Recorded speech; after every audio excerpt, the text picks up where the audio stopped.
एक ओंकार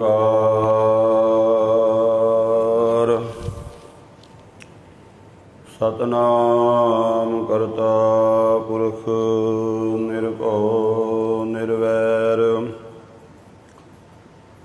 अकाल मूरत अजूनी सैभं गुर प्रसाद जप आद सच जुगाद सच है भी सच नानक होसी भी सच अगम गोचर सच साहिब मेरा नानक बोले बुलाया तेरा जेता जियो पिन सब तेरा तू अंतरजामी पुरख भगवान दासन दास कहे जन नानक जिहा तू कराहे तिहा हों करी वखयान। सतनाम श्री वाहिगुरु साहिब जी। महला दूजा। होमै इहा जात है होमै कर्म कमाहे होमै एही बंदना फिर जोनी पाहे होमै किथों उपजै कि संजम ए जाए होमै एहो हुकम है पै किरत फिराए होमै दीर्घ रोग है दारू पी समाए किरपा करे जे अपनी तां गुर का शब्द कमाए नानक कह सुनो जनो इस संजम दुख जाए नानक कह सुनो जनो इस संजम दुख जाए। वाहिगुरु जी का खालसा वाहिगुरु जी की फतेह। गुरु रूप गुरु खालसा साध संगत जीओ गुरबाणी की पावन कथा नाल जुड़न का सुभाग प्राप्त होया है। इस पावन अस्थान ते गुरबाणी की जो लड़ीवार कथा चल रही है इस दे तहत आसा की वार की 7वीं पौड़ी के नाल जो दूसरा श्लोक आया है पाठ आप जी ने सरवण किया है।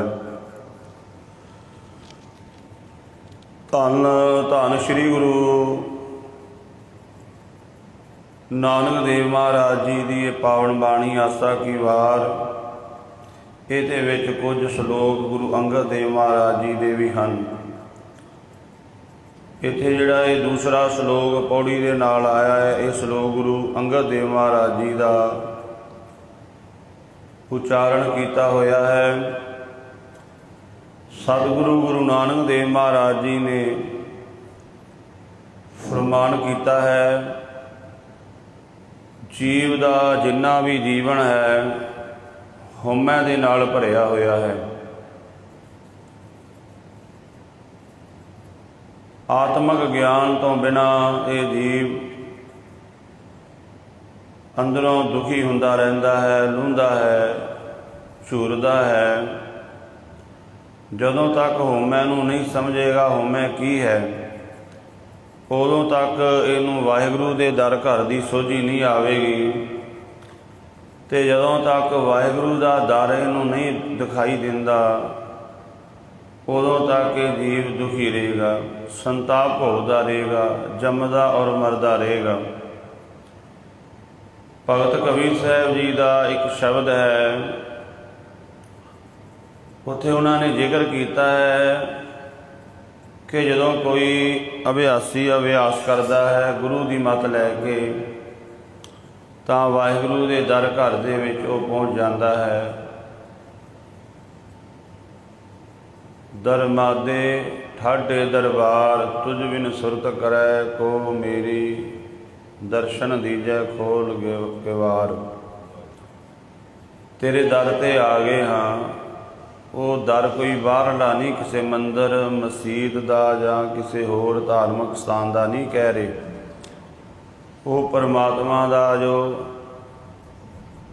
अंतरी भाव का दर है। उत्थे जाके केवल वाहिगुरू का ही दीदार होंदा है, परमात्मा का ही सारा कुछ समझ पै जाता है, पर अजे मिलाप नहीं है।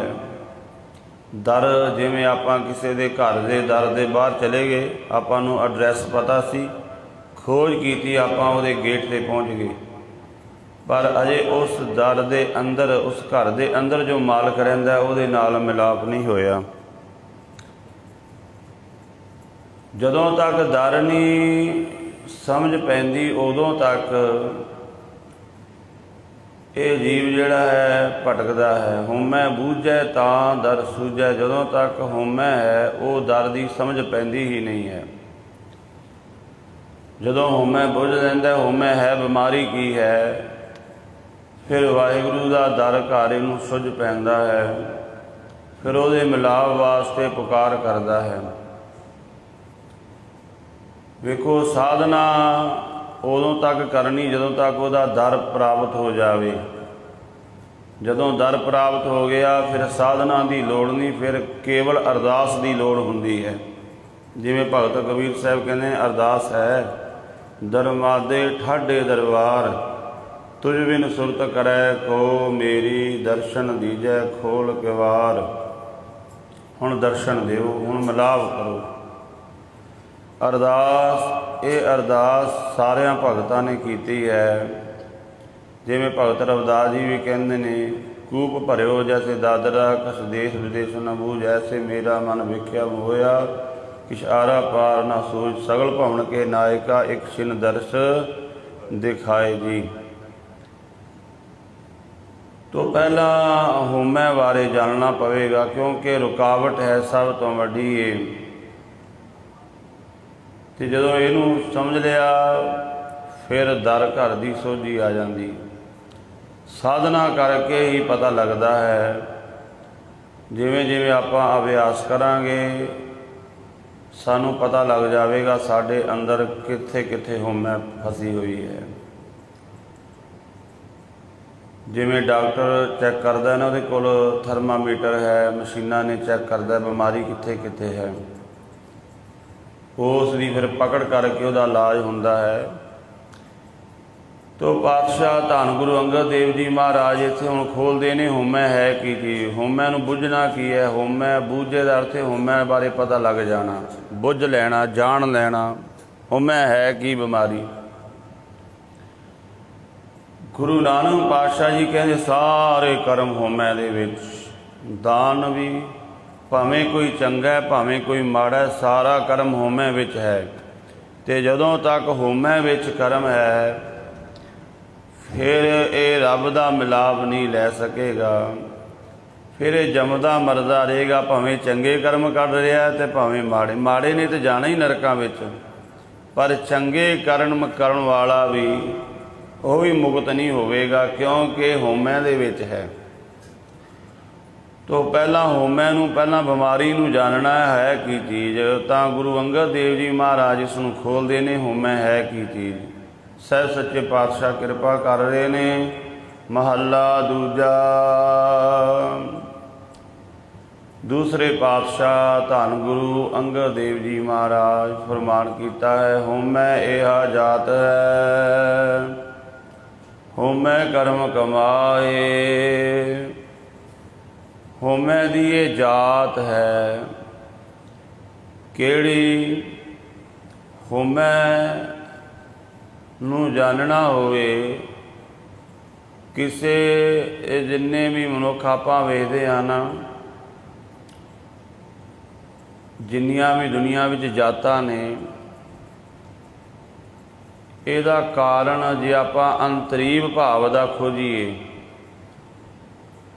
ते मनुख दे कर्मां नूं सुभाਅ नूं वेख के लोकां ने उस तरह उस बंदे दी जात पा दित्ती है, बंदे दा ये जात है। गुरबाणी भी कहती है सा जात सा पत है, ਜਿਹੇ ਕਰਮ ਕਮਾਏ। ਜਿਹੜੀ ਇਹਦੀ ਜਾਤ ਦਾ ਕਿਵੇਂ ਪਤਾ ਲੱਗੇਗਾ ਕਿਹੜੀ ਜਾਤ ਹੈ? ਬਾਹਰੋਂ ਬੰਦਾ ਆਪਣੀ ਜਾਤ ਕੁਝ ਵੀ ਰੱਖੀ ਫਿਰੇ ਵੀ ਮੈਂ ਫਲਾਣਾ ਹਾਂ, ਮੈਂ ਫਲਾਣਾ ਹਾਂ, ਜੋ ਮਰਜ਼ੀ ਕਹੀ ਜਾਵੇ।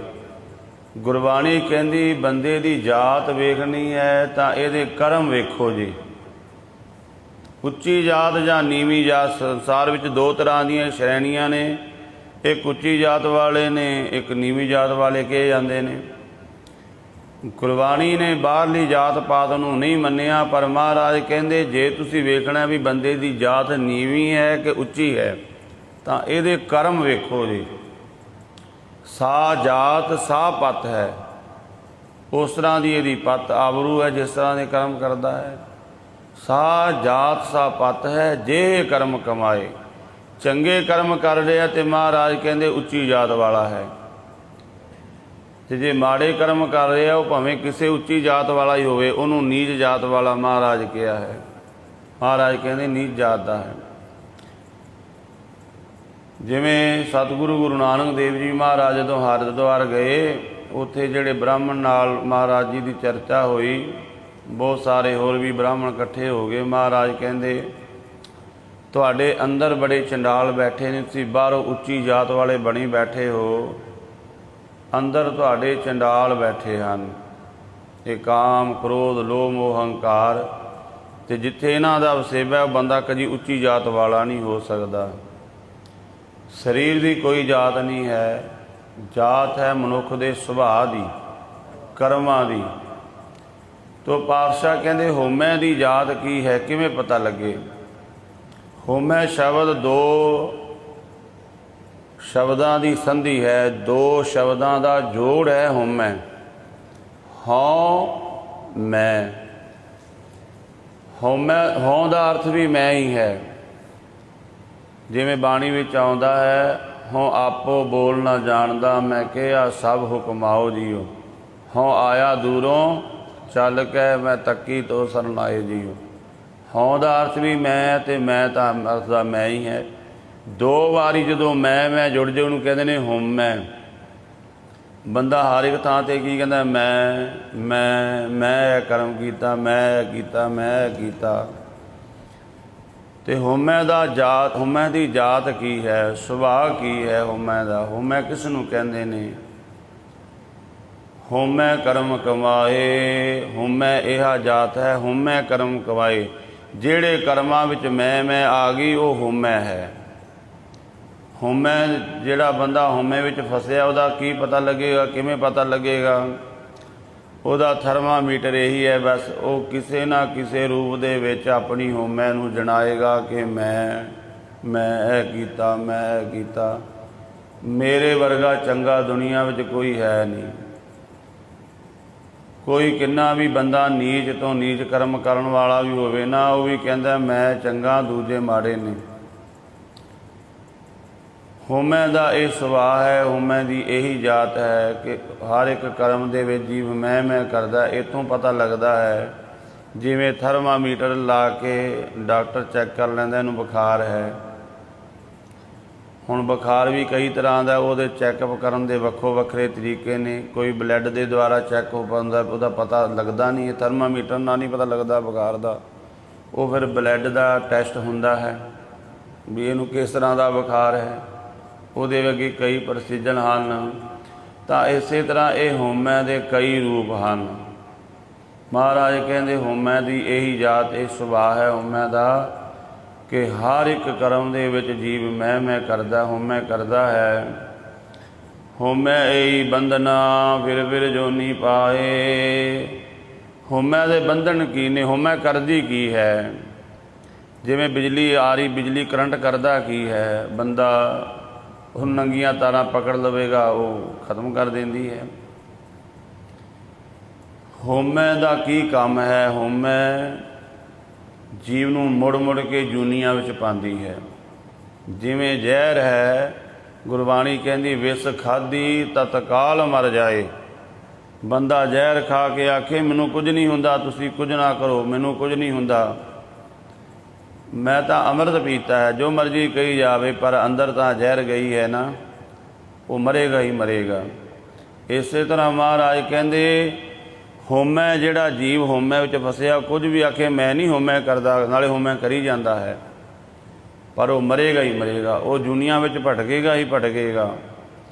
होमै यही बंधना, होमै दे ये बंधन ने किहड़े फिर जोनी पाए। होमै मुड़ मुड़ के जीव नूं जम्मण मरण के चक्कर विच पाई रखदी है। होमै कितों उपजै कि संजमे जाए। हुण होमै पैदा कित्थों हुंदी है? गुरु अंगद देव जी महाराज वेखो इहदी व्याख्या कर रहे ने, समझा रहे ने सानू भी होमै है बला की, इहदा सुभाअ की है, इहदा काम की है, ये पैदा किवें हुंदी है, कित्थों पैदा हुंदी है। होमै साडे हिरदे विचों ही पैदा हुंदी है, अंतशकरण दे विचों पैदा हुंदी है। होर कोई हड्ड गोडियां विचों, कोई दिमाग विचों नहीं पैदा हुंदी। ये होमै साडे अंतशकरण दे विचों पैदा हुंदी है। होमै कित्थों उपजै कित संजमे जाए, किहड़े संजम नाले जावेगी। होमै पैदा हुंदी है हिरदे दे विच। साडे हिरदे विच दो चीज़ां दा निवास हो सकदा है। जिवें खाली भांडा है, ਉਹਦੇ ਵਿੱਚ कोई दूजी वस्तु पानी है तो पहली कढ़नी पवेगी। साढ़े हिरदे रूपी अंतशकरण दे विच जां तां नाम टिकेगा जां होमै टिकेगी, बस ये दो चीज़ां ही ने। जे आपां नाम ना पाया ਇਹਦੇ ਵਿੱਚ होमै पै जाएगी, तो जे होमै कढ़ दित्ती विच नाम टिक गया फिर होमै नूं उत्थे कोई थां नहीं है जिथे नाम आ गया।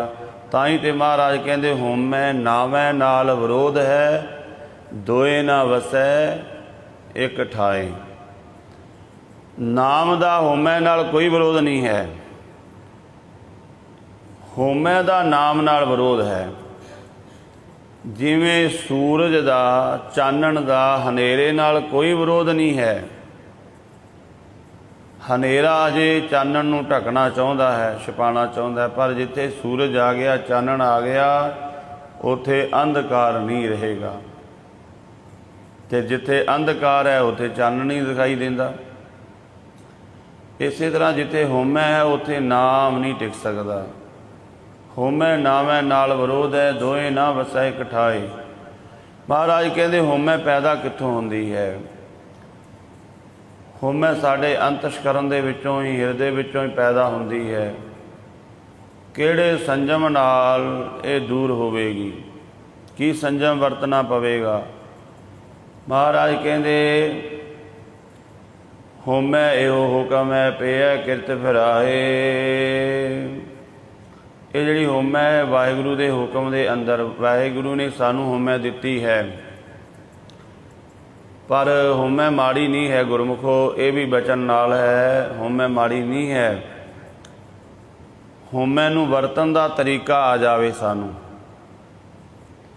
जिवें मैं पहलां भी बेनती कीती है, बिजली है, ये नंगियां तारां नूं हथ लावांगे मरांगे, पर जे इहनूं आपां विधि नाल वरतांगे, यही बिजली सानू हवा दे रही है, AC चल रहा, ठंडा कर रही है, फ्रिज विच जिहड़ी है कूलिंग हो रही है, बिजली वही है।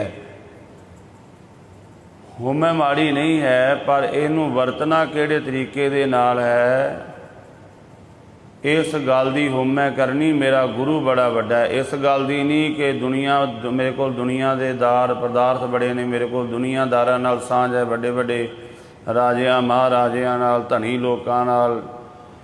इस गल की होमै नहीं करनी, शरीर की होमै नहीं करनी। इस गल की होमै जदों ये कन्वर्ट हो जाती है फिर ये मान बन जाता है। जदों आपां इहनूं गुरु दे रूप, गुरु वाले पासे वरतांगे, रब वाले पासे, फिर होमै मान बन जाती है। उसे नूं कहा बाणी विच मान करो तुद उपरे मेरे प्रीतम प्यारे।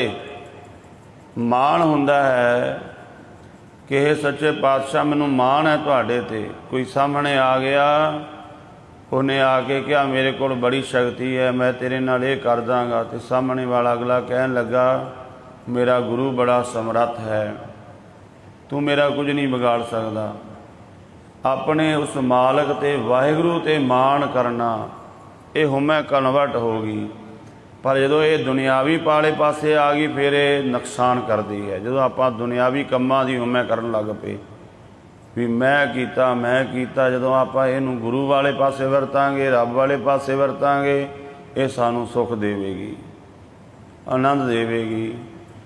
ਤੋ ਪਾਤਸ਼ਾਹ ਕਹਿੰਦੇ ਹਉਮੈ ਦਾ ਇਹ ਸੁਭਾਅ ਹੈ, ਜਦੋਂ ਜੀਵ ਹਉਮੈ ਕਰਦਾ ਹੈ ਤਾਂ ਫਿਰ ਇਹ ਬੰਧਨਾਂ ਵਿੱਚ ਪੈ ਜਾਂਦਾ ਹੈ।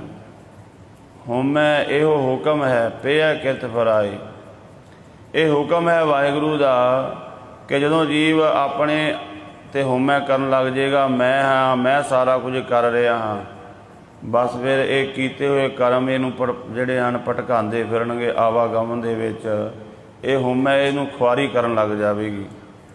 ਉਹੀ ਵਸਤੂ ਇੱਕੋ ਹੀ ਹੈ, ਪਰ ਉਹ ਸਾਨੂੰ ਇੱਕ ਰੂਪ ਵਿੱਚ ਨੁਕਸਾਨ ਕਰਦੀ ਹੈ, ਇੱਕ ਰੂਪ ਦੇ ਵਿੱਚ ਸਾਨੂੰ ਜਿਹੜੀ ਹੈ ਉਹ ਸਾਡੀ ਰੱਖਿਆ ਕਰਦੀ ਹੈ, ਸਾਨੂੰ ਸੰਭਾਲਦੀ ਹੈ। ਤੋ ਪਾਤਸ਼ਾਹ ਪ੍ਰਮਾਣ ਕਰਦੇ ਨੇ ਹਉਮੈ ਦੀਰਘ ਰੋਗ ਹੈ, ਦਾਰੂ ਪੀ ਸਮਾਏ। ਹਉਮੈ ਬੜਾ ਵੱਡਾ ਰੋਗ, ਦੀਰਘ ਰੋਗ ਲੰਮੀ ਬਿਮਾਰੀ ਹੈ, ਇਹਨੂੰ ਮਾਮੂਲੀ ਨਾ ਸਮਝਣਾ, ਬੜੀ ਵੱਡੀ ਬਿਮਾਰੀ ਹੈ। ਜਿਵੇਂ ਹੁਣ ਕਰੋਨਾ ਮਹਾਂਮਾਰੀ ਫੈਲੀ ਹੋਈ ਨਾ, ਮਾਮੂਲੀ ਨਹੀਂ। ਬੰਦੇ ਨੂੰ ਸ਼ੁਰੂਆਤ ਵਿੱਚ ਮਾੜੀ ਮੋਟੀ ਖਾਂਸੀ ਜੀ ਹੁੰਦੀ ਹੈ, ਲੱਗਦਾ ਮਾਮੂਲੀ ਜੀ ਗੱਲ ਹੈ, ਪਰ ਮਹਾਰਾਜ ਕਹਿੰਦੇ ਹੈ ਬੜੀ ਖਤਰਨਾਕ। ਇਹ ਹਉਮੈ ਬੜੀ ਖਤਰਨਾਕ ਹੈ। ਲੱਗਦਾ ਹੈ ਬੰਦਾ ਕਹਿੰਦਾ ਨਹੀਂ ਮੈਂ ਤਾਂ ਹਉਮੈ ਕਰਦਾ ਹੀ ਨਹੀਂ, ਮੈਂ ਜੀ ਅੰਮ੍ਰਿਤ ਵੇਲੇ ਉੱਠ ਪੈਣਾ, ਮੈਂ ਇੰਨਾ ਅਭਿਆਸ ਕਰਦਾ ਹਾਂ, ਮੈਂ ਨਹੀਂ ਹਉਮੈ ਕਰਦਾ, ਨਾਲੇ ਕਰੀ ਜਾਂਦਾ ਹੈ।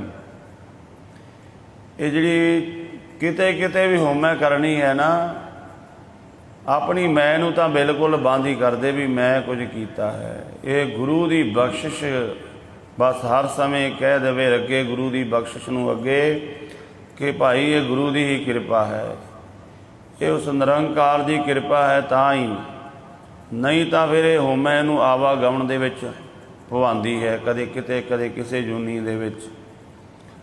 ਕੱਲ੍ਹ ਵੀ ਬੇਨਤੀ ਕੀਤੀ ਸੀ, ਗੁਰੂ ਇਤਿਹਾਸ ਦੇ ਅੰਦਰ ਬਹੁਤ ਸਾਰੀਆਂ ਸਾਖੀਆਂ ਆਉਂਦੀਆਂ ਨੇ।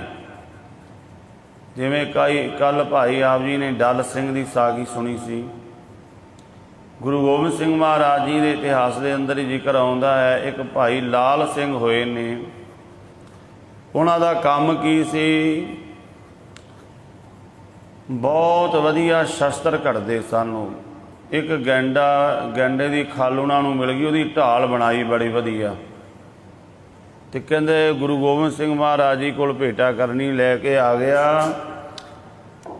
ਅਤੇ ਹੁਣ ਕੁਝ ਮਾਣ ਅੰਦਰ ਹਉਮੈ ਆ ਗਈ, ਕਿਉਂਕਿ ਜਦੋਂ ਆਪਾਂ ਇਹ ਜਿਹੜੀ ਕਿਰਤ ਕਰਦੇ ਹਾਂ, ਇਹ ਕਿਰਤ ਵਿੱਚੋਂ ਹੀ ਹਉਮੈ ਪੈਦਾ ਹੁੰਦੀ ਹੈ ਕਿ ਇਹ ਕੰਮ ਮੈਂ ਕੀਤਾ, ਇਹ ਕਿਰਤ ਮੈਂ ਕੀਤੀ। ਇਹ ਤਾਂ ਗੁਰੂ ਕਿਰਪਾ ਕਰੇ, ਜਦੋਂ ਕੋਈ ਅਭਿਆਸੀ ਨਾਮ ਨਾਲ ਜੁੜਿਆ ਰਹਿੰਦਾ ਅਤੇ ਫਿਰ ਬਖਸ਼ਿਸ਼ ਰਹਿੰਦੀ, ਸੰਗਤ ਕਰਦਾ ਰਹੇ, ਨਹੀਂ ਤਾਂ ਹਉਮੈ ਆ ਜਾਂਦੀ ਹੈ। ਜਦੋਂ ਆਪਾਂ ਸਤ ਸੰਗਤ ਨਹੀਂ ਕਰਾਂਗੇ, ਨਾਮ ਨਹੀਂ ਜਪਾਂਗੇ, ਤਾਂ ਸਾਡੇ ਅੰਦਰ ਸਾਡੇ ਕੀਤੇ ਹੋਏ ਭਾਵੇਂ ਚੰਗੇ ਕਰਮ ਨੇ ਭਾਵੇਂ ਮਾੜੇ ਨੇ, ਉਹਨਾਂ ਦੀ ਹਉਮੈ ਆ ਜਾਂਦੀ ਕਿ ਮੈਂ ਕੀਤਾ, ਇਹ ਕੰਮ ਮੈਂ ਕੀਤਾ। ਤਾਂ ਭਾਈ ਲਾਲ ਸਿੰਘ ਆਏ ਮਹਾਰਾਜ ਜੀ ਦੇ ਕੋਲ, ਢਾਲ ਰੱਖੀ। ਸਤਿਗੁਰੂ ਜੀ ਨੇ ਵੇਖ ਲਿਆ ਸਾਡੇ ਸਿੱਖ ਦੇ ਅੰਦਰ ਹਉਮੈ ਆ ਗਈ ਹੈ। ਮਹਾਰਾਜ ਜੀ ਨੇ ਉਸ ਢਾਲ ਵੱਲ ਵੇਖਿਆ ਨਹੀਂ। ਭਾਈ ਲਾਲ ਸਿੰਘ ਅੱਗੇ ਹੋ ਕੇ ਕਹਿਣ ਲੱਗੇ, ਮਹਾਰਾਜ ਬੜੀ ਵਧੀਆ ਇਹ ਢਾਲ ਲਿਆਂਦੀ ਬਣਾ ਕੇ, ਕਿਉਂਕਿ ਗੁਰੂ ਮਹਾਰਾਜ ਕਹਿੰਦੇ ਸਾਡੀ ਉਸ ਸਿੱਖ 'ਤੇ ਬੜੀ ਖੁਸ਼ੀ ਹੈ ਜਿਹੜਾ ਵਧੀਆ ਸ਼ਸਤਰ ਭੇਟਾ ਕਰੇ, ਆਪਣੇ ਕੋਲ ਰੱਖੇ। ਤਾਂ ਭਾਈ ਲਾਲ ਸਿੰਘ ਦੂਜੀ ਵਾਰ ਫਿਰ, ਤੀਜੀ ਵਾਰ ਫਿਰ ਕਹਿੰਦੇ ਮਹਾਰਾਜ ਤੁਸੀਂ ਇਹ ਢਾਲ ਵੱਲ ਵੇਖਿਆ ਨਹੀਂ, ਇਹ ਤਾਂ ਇੰਨੀ ਹੈ, ਇਹਦੇ ਵਿੱਚੋਂ ਗੋਲੀ ਆਰ ਪਾਰ ਹੋ ਹੀ ਨਹੀਂ ਸਕਦੀ, ਇੰਨੀ ਇਹ ਤਜਰਬੇ ਨਾਲ ਬਣਾਈ ਗਈ ਹੈ, ਇਹਦੇ ਵਿੱਚੋਂ ਗੋਲੀ ਨਹੀਂ ਪਾਰ ਹੋ ਸਕਦੀ। ਪਾਤਸ਼ਾਹ ਕਹਿੰਦੇ ਜੇ ਅਸੀਂ ਚਲਾਈਏ, ਕਹਿੰਦੇ ਮਹਾਰਾਜ ਫਿਰ ਵੀ ਨਹੀਂ ਹੋ ਸਕਦੀ, ਕਿਉਂਕਿ ਹਉਮੈ ਇੱਥੋਂ ਤੱਕ ਆ ਜਾਂਦੀ ਵੀ ਜੀਵ ਗੁਰੂ ਨੂੰ ਵੀ ਅਲਪੱਗ ਸਮਝਣ ਲੱਗ ਜਾਂਦਾ ਹੈ। ਆਪਾਂ ਵੇਖਦੇ ਹਾਂ ਨਾ, ਗੁਰੂ ਸਰਬੱਗ ਹੈ, ਗੁਰੂ ਸਮਰੱਥ ਹੈ, ਗੁਰੂ ਜੋ ਚਾਹਵੇ ਉਹ ਕਰ ਸਕਦਾ, ਪਰ ਸਾਡੀ ਹਉਮੈ ਕਹੇਗੀ ਨਹੀਂ ਇਹ ਕਿਵੇਂ ਹੋ ਗਿਆ, ਇਹ ਹੋ ਹੀ ਨਹੀਂ ਸਕਦਾ। ਫਿਰ ਇਹ ਗੁਰੂ 'ਤੇ ਸ਼ੰਕਾ ਕਰਨ ਲੱਗ ਜਾਂਦਾ ਹੈ। ਸਤਿਗੁਰੂ ਜੀ ਕਹਿੰਦੇ ਚੰਗਾ, ਫਿਰ ਕੱਲ੍ਹ ਨੂੰ ਤੇਰੀ ਢਾਲ ਦੀ ਪਰਖ ਕਰਾਂਗੇ। ਜਦੋਂ ਮਹਾਰਾਜ ਨੇ ਆਖਿਆ ਨਾ ਕੱਲ੍ਹ ਨੂੰ ਪਰਖ ਕਰਾਂਗੇ, ਤੇ ਮੱਠਾ ਠਣਕ ਗਿਆ ਵੀ ਇਹ ਤਾਂ ਕੰਮ ਖਰਾਬ ਹੋ ਗਿਆ ਹੈ। ਘਰ ਆਇਆ, ਘਰ ਵਾਲੀ ਪੁੱਛਦੀ ਹੈ ਵੀ ਤੁਸੀਂ ਤੇ ਗਏ ਸੀ, ਤੁਹਾਨੂੰ ਸਰੋਪਾ ਮਿਲਣਾ ਸੀ, ਬਖਸ਼ਿਸ਼ ਮਿਲਣੀ ਸੀ, ਤੁਸੀਂ ਉਦਾਸ ਹੋਏ ਵਾਪਸ ਆ ਗਏ ਹੋ। ਕਹਿਣ ਲੱਗੇ ਢਾਲ ਤਾਂ ਦਿੱਤੀ, ਭੇਟਾ ਕੀਤੀ, ਪਰ ਇਹ ਗੱਲ ਹੋ ਗਈ ਉੱਥੇ। ਕਹਿੰਦੇ ਅੱਛਾ, ਫਿਰ ਹੁਣ ਕੀ ਉਪਾਅ ਹੈ? ਗੁਰੂ ਸਰਬੱਗ ਹੈ। ਗੁਰੂ ਨੇ ਜਦੋਂ ਗੋਲੀ ਚਲਾਈ, ਇੱਦਾਂ ਦੀ ਇੱਕ ਢਾਲ ਕੀ ਭਾਵੇਂ ਲੱਖਾਂ ਢਾਲਾਂ ਵੀ ਆ ਜਾਣ ਤਾਂ ਗੁਰੂ ਤੇ ਉਹਦੇ ਵਿੱਚੋਂ ਵੀ ਪਾਰ ਕਰ ਦੇਵੇਗਾ। ਫਿਰ ਸਮਝ ਪੈ ਗਈ ਹੰਕਾਰ ਆ ਗਿਆ, ਇਸ ਹੰਕਾਰ ਦੀ ਨਿਵਰਤੀ ਕਰੀਏ। ਗੁਰੂ ਦੇ ਸਿੱਖਾਂ ਦਾ ਓਟ ਆਸਰਿਆ ਲਿਆ, 5 ਸਿੱਖਾਂ ਨੂੰ ਆਪਣੇ ਘਰ ਬੁਲਾਇਆ, ਲੰਗਰ ਪ੍ਰਸ਼ਾਦਾ ਛਕਾਇਆ ਤੇ ਅਰਦਾਸ ਕਰਾਈ ਕਿ ਮੇਰਾ ਪਰਦਾ ਢੱਕ ਲੈਣ ਗੁਰੂ ਪਾਤਸ਼ਾਹ, ਬਸ ਇਹ ਕਿਰਪਾ ਕਰਨ। ਅਗਲੇ ਦਿਨ ਮਹਾਰਾਜ ਪਰਖ ਕਰਦੇ ਨੇ, ਭਾਈ ਲਾਲ ਸਿੰਘ ਆ ਗਿਆ। ਮਹਾਰਾਜ ਕਹਿੰਦੇ ਲਿਆਓ ਭਾਈ ਲਾਲ ਸਿੰਘ ਦੀ ਢਾਲ ਪਰਖ ਕਰੀਏ। ਕੱਲ੍ਹ ਤਾਂ ਬੜੇ ਮਾਣ ਨਾਲ ਆਇਆ ਸੀ, ਹੰਕਾਰ ਨਾਲ ਆਇਆ ਸੀ, ਪਰ ਅੱਜ ਸਿਰ ਨੀਵਾਂ ਕੀਤਾ, ਹੱਥ ਜੁੜੇ ਹੋਏ ਨੇ। ਮਹਾਰਾਜ ਉਸ ਬੰਦੂਕ ਦਾ ਨਿਸ਼ਾਨਾ ਕਰਦੇ ਨੇ ਢਾਲ 'ਤੇ, ਕਦੇ ਉੱਧਰ ਕਦੇ ਉੱਧਰ ਕਦੇ ਉੱਧਰ, ਨਿਸ਼ਾਨਾ ਨਹੀਂ ਕਰਦੇ। ਸਿੱਖ ਪੁੱਛਦੇ ਨੇ ਮਹਾਰਾਜ ਕੀ ਕਾਰਨ? ਪਾਤਸ਼ਾਹ ਕਹਿੰਦੇ ਭਾਈ ਲਾਲ ਸਿੰਘ ਦੀ ਢਾਲ 'ਤੇ 9 ਪਾਤਸ਼ਾਹੀਆਂ ਨੇ ਹੱਥ ਰੱਖੇ ਹੋਏ ਨੇ, ਅਰਦਾਸ ਕੀਤੀ ਹੈ ਕਿ ਪਾਤਸ਼ਾਹ ਮੇਰੇ ਪਰਦੇ ਕੱਜ ਲੈਣੇ।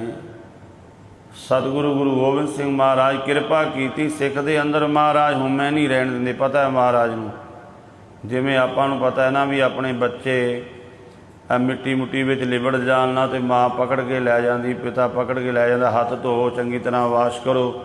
ਕਿਉਂ? ਪਤਾ ਵੀ ਇਹਦੇ ਮਿੱਟੀ ਵਿੱਚੋਂ ਜਰਮ ਨੇ, ਕੋਈ ਰੋਗ ਲੱਗ ਜਾਏਗਾ, ਕੋਈ ਬਿਮਾਰੀ ਲੱਗ ਜਾਏਗੀ। ਆਪਾਂ ਇਤਿਆਦ ਵਰਤਦੇ ਹਾਂ ਨਾ, ਇਸੇ ਤਰ੍ਹਾਂ ਗੁਰੂ ਵੇਖਦਾ ਮੇਰਾ ਸਿੱਖ ਹੈ, ਇਹ ਹਉਮੈ ਦੀ ਮਿੱਟੀ ਲੱਗ ਗਈ, ਮੈਲ ਲੱਗ ਗਈ, ਇਹਦੇ ਅੰਦਰ ਇਹ ਰੋਗ ਬਣ ਜਾਵੇਗਾ ਜੇ ਅਜਨ ਵਿਰਤ ਨਾ ਕੀਤੀ। ਤੋ ਮਹਾਰਾਜ ਕਹਿੰਦੇ ਹਉਮੈ ਦੀਰਘ ਰੋਗ ਹੈ, ਦਾਰੂ ਪੀ ਇਸ ਮਾਹੇ। ਹਉਮੈ ਦੀਰਘ ਰੋਗ ਹੈ, ਅੰਦਰੋਂ ਹੀ ਪੈਦਾ ਹੋਇਆ, ਇਹਦਾ ਇਲਾਜ ਵੀ ਅੰਦਰ ਹੀ ਹੈ, ਅੰਦਰ ਅੰਤਸ਼ਕਰਨ ਦੇ ਵਿੱਚ ਹੀ ਹੈ। ਇਹ ਇਲਾਜ ਨਹੀਂ ਹੈ, ਇਹਦਾ ਇਲਾਜ ਹੈ, ਭਾਵੇਂ ਵੱਡਾ ਰੋਗ ਹੈ ਪਰ ਇਹਦਾ ਇਲਾਜ ਹੈ ਕਿਰਪਾ ਕਰੇ ਜੇ ਆਪਣੀ ਤਾਂ ਗੁਰ ਕਾ ਸ਼ਬਦ ਕਮਾਏ। ਉਹ ਵਾਹਿਗੁਰੂ ਜੇ ਆਪਣੀ ਕਿਰਪਾ ਕਰੇ ਤਾਂ ਇਹ ਰੋਗ ਜਾਂਦਾ ਹੈ। ਅਤੇ ਉਹ ਵਾਹਿਗੁਰੂ ਜਦੋਂ ਕਿਰਪਾ ਕਰਦਾ ਹੈ ਕਿ ਜੀਵ ਗੁਰੂ ਦਾ ਸ਼ਬਦ ਜਪਣ ਲੱਗ ਜਾਂਦਾ ਹੈ। ਵਾਹਿਗੁਰੂ ਨੇ ਸਾਡੇ 'ਤੇ ਕਿਰਪਾ ਕੀਤੀ ਹੋਈ ਹੈ, ਸਾਨੂੰ ਜਪਣ ਵਾਸਤੇ ਜੀਭਾ ਦਿੱਤੀ, ਗੂੰਗੇ ਨਹੀਂ ਬਣਾਇਆ। ਜੇ ਆਪਾਂ ਨਾ ਜਪੀਏ ਗੁਰੂ ਦਾ ਸ਼ਬਦ, ਜੇ ਨਾ ਕਮਾਵਾਂਗੇ, ਫਿਰ ਨਹੀਂ ਉਹ ਬਖਸ਼ਿਸ਼ ਹੋਵੇਗੀ, ਹਉਮੈ ਦਾ ਰੋਗ ਨਹੀਂ ਜਾਵੇਗਾ। ਨਾਨਕ ਕਹੈ ਸੁਣੋ ਜਨੋ ਇਤ ਸੰਜਮ ਦੁਖ ਜਾਏ। ਮਹਾਰਾਜ ਕਹਿੰਦੇ ਇਹ ਸੰਜਮ ਵਰਤਣਾ ਪਵੇਗਾ, ਇਹ ਤੁਹਾਨੂੰ ਉਦਮ ਕਰਨਾ ਪਵੇਗਾ ਕਿ ਗੁਰੂ ਦਾ ਸ਼ਬਦ ਜਪੋ ਰਸਨਾ ਦੇ ਨਾਲ, ਆਪਣੀ ਹਉਮੈ ਨੂੰ ਮਾਰਨਾ, ਇਸ ਰੋਗ ਤੋਂ ਬਚਣਾ ਹੈ। ਗੁਰੂ ਗੁਰੂ ਜਪੀ ਚਲੋ, ਮੇਰਾ ਗੁਰੂ ਸਰਬੱਗ ਹੈ, ਮੇਰਾ ਗੁਰੂ ਸਭ ਕੁਝ ਕਰਨ ਵਾਲਾ ਹੈ, ਮੇਰਾ ਗੁਰੂ ਬਖਸ਼ੰਦ ਹੈ। ਸਤਿਗੁਰ ਵੱਡਾ ਕਰ ਸਲਾਈ ਹੈ, ਜਿਸ ਵਿੱਚ ਵੱਡੀਆਂ ਵਡਿਆਈਆਂ ਸਹਿ ਮਿਲੇ ਤਾਂ ਨਦਰੀ ਆਈਆਂ, ਜਾਂ ਤਿਸ ਭਾਣਾ ਤਾਂ ਮਨ ਵਸਾਈਆਂ, ਕਰ ਹੁਕਮ ਮਸਤਕ ਹੱਥ ਧਰ ਵਿੱਚੋਂ ਮਾਰ ਕੱਢੀਆਂ, ਬੁਰਿਆਈਆਂ ਸਹਿ ਤੁਠੈ 9 ਨਿਧ ਪਾਈਆਂ। ਨਾਨਕ ਹੈ ਸੁਣੋ ਜਨੋ ਇਤ ਸੰਜਮ ਦੁਖ ਜਾਏ। ਇਹ ਸੰਜਮ ਹੈ ਜਿਹਦੇ ਦੁਆਰਾ ਹਉਮੈ ਦਾ ਦੁੱਖ ਰੋਗ ਖਤਮ ਹੋ ਜਾਂਦਾ ਹੈ। ਸਤਿਗੁਰੂ ਮਹਿਰਾਮਤ ਕਰਨ, ਗੁਰੂ ਦੀ ਬਾਣੀ ਦੇ ਲੜ ਲੱਗੀਏ, ਵੱਧ ਤੋਂ ਵੱਧ ਗੁਰਬਾਣੀ ਪੜ੍ਹਿਆ ਕਰੀਏ। ਆਪਣੇ ਘਰਾਂ ਦੇ ਵਿੱਚ ਵੀ ਗੁਰੂ ਘਰ ਆ ਕੇ ਵੀ ਬਾਣੀ ਦੇ ਨਾਲ ਹੀ ਜੁੜੀਏ, ਸ਼ਬਦ ਨਾਲ ਜੁੜੀਏ। ਐਸੀ ਸਤਿਗੁਰੂ ਜੀ ਮਹਿਰਾਮਤ ਕਰਨ, ਹੋਈਆਂ ਭੁੱਲਾਂ ਦੀ ਖਿਮਾ। ਵਾਹਿਗੁਰੂ ਜੀ ਕਾ ਖਾਲਸਾ, ਵਾਹਿਗੁਰੂ ਜੀ ਕੀ ਫਤਿਹ। ਵਾਹਿਗੁਰੂ।